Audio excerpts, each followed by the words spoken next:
Andai kata kita ada satu proses yang mana memproses input keluar output. Dan kita nampak, oh menarik ni.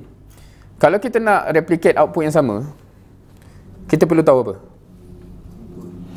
Kita perlu tahu input lagi. Kita perlu tahu proses tu kan. Dan baru hasil yang sama. Kalau kita main taram je. So kat sini satu lagi. Kau kenal secret recipe? Siapa yang memang, oh ini saya punya makanan ruji? Tak ada.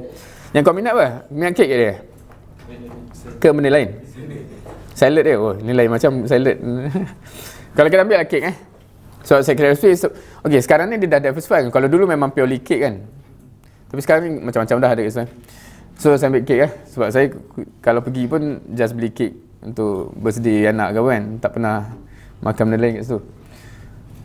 Raw material ni mungkin kita tahu. Dia guna tepung ke, telur ke, gula ke kan. Dia adalah proses dia, katalah itu proses menghasilkan kek-kek yang power kan. So kita tengok, wah menarik ni kan. Kita pun nak buat. So kita bawa kita punya belanga masuklah benda yang sama, exact sama. Hasil dia sama tak? Tak Kenapa? Proses lain kan. Dia keluar donat goreng lah, dia keluar cakoi ke cucuk ke apa kan. Dia keluar lain kan. Now, macam mana pula kalau saya tepek logo ni? Ni secret recipe juga.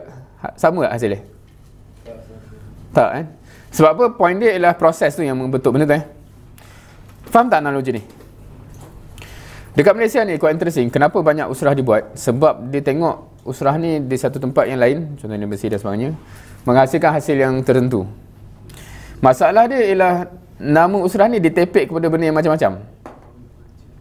Majlis tazkirah, majlis ilmu, semua pun jadi usrah. So kita jangan terkejut hasil dia lain-lain sebab proses dia lain walaupun namanya sama.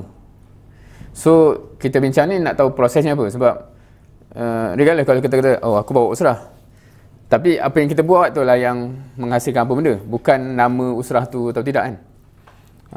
Kalau usrah tu atas kita tukar nama bulatan gembira, pernah tak tahu bulatan gembira ke bulatan apa ke, tapi kalau prosesnya sama hasilnya sama juga.